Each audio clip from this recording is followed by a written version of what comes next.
So here we are with John Kearns. I've been mispronouncing your name for years. I've been saying Cairns.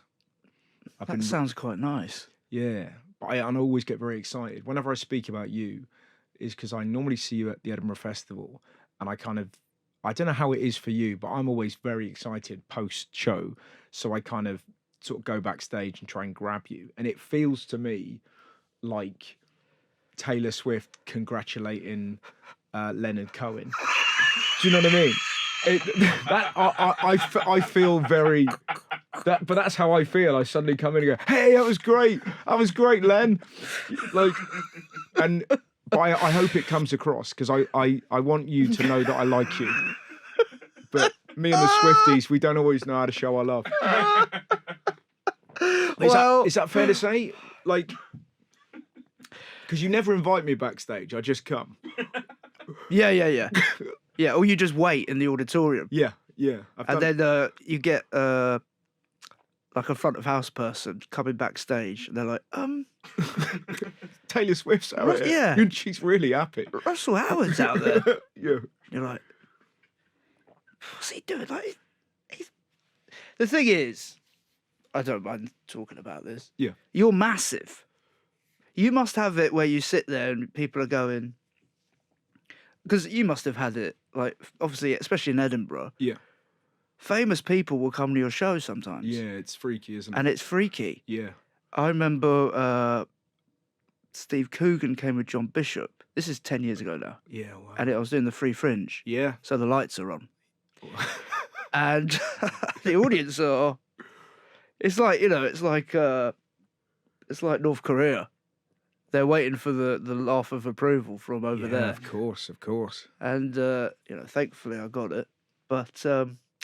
And it's always an interesting vibe. That. And you never know whether to sort of acknowledge it. I remember in a very early gig I did in Bristol, Michaela Strachan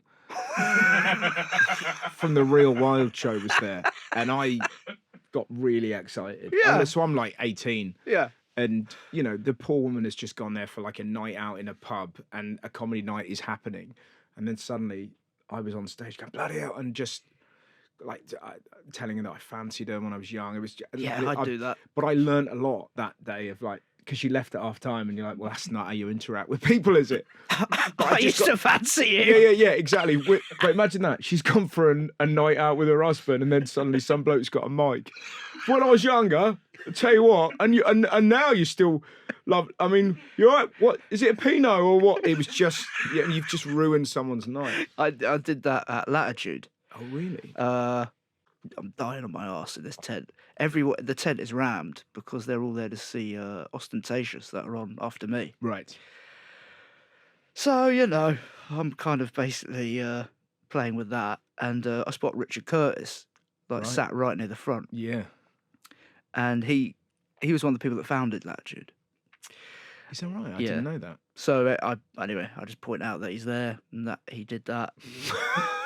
So, and he's really looking at me like what?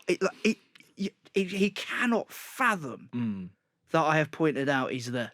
Yeah. He's going, you just don't do it. You do not do that. Yeah. And also, I'm the only one who can see him. Yes. There's 5 people around him. So people think you're having a fever dream. People at the back are like, what's he talking about? Exactly. Like, Richard Curtis is there. William Shatner's over there. You're like, is this his stuff? He just... But that's the point where those gigs are so big, you could create this fictitious front row. So the people at the back would be like, bloody hell. And just have a really nice imagined conversation with William Shatner. Talking to Jonathan Ross. Yeah, exactly. What's he doing? All right, Rossi, how you going? Also, so many people pop their heads into those tents to see what's going on. Yeah. The idea of me stood there. So the Sugar Babes are here. Yeah, exactly. I enjoyed you on Jules. We forgot how good you were. Who's he talking to? Sugar Babes. Oh, yeah. Okay. I remember a line you had, and I loved it. It was about when you were in, was it Mehmet, I believe? You were in a cafe in Crystal Palace, and he left the cafe and asked you to look after the cafe. Yes. and then you kind of went behind the desk. Yeah, I went behind the thing.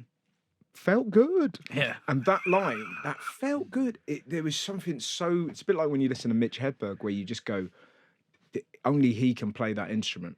So you've made the instrument and you're playing it. I fucking loved it. I really did. That's very kind. Yeah, It's quite difficult to take compliments like this, but I think you're very I've good. got used to it, actually. Yeah, okay, cool. Well, it's just quite nice.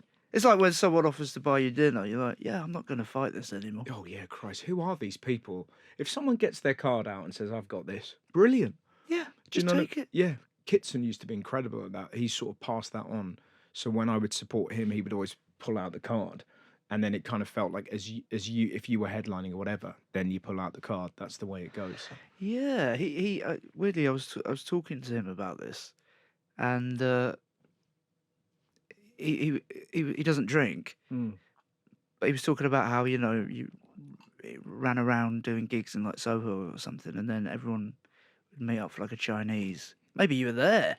I remember the first time I did Wembley. My memory of it is going for Chinese with him afterwards and over ordering. I can't remember the gig. I can just remember the safety of having a Chinese in the middle of town with, Yeah, my mate. yeah.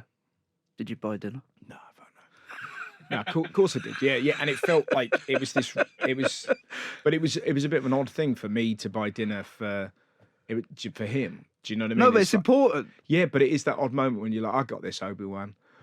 And then he's like, fucking put your lightsaber away, you young prick, and then that whole relationship starts up. It's like it'd be Mozart buying dinner for Salieri. I don't know Salieri. I know Mozart. Have you seen the film Amadeus? No. Oh, you gotta watch that. Give it a spin. I've seen Shine with Jeffrey Rush, which is... does he play Amadeus? Who plays Amadeus? Who plays Mozart? Dan's on it. Tom Hulse. Look at that. I mean, the thing is, sometimes you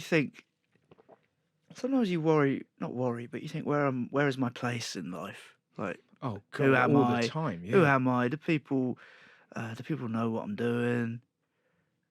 That guy there. What's his name? Me, I'm Dan. No.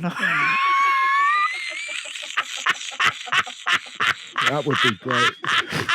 Oh my God! Imagine that. So rude. Thomas Hulse, did you say? Tom Hulse. Well, that's Tom it. Hulse. I've never heard of that guy. Yeah. But if he he's won an Oscar, I think.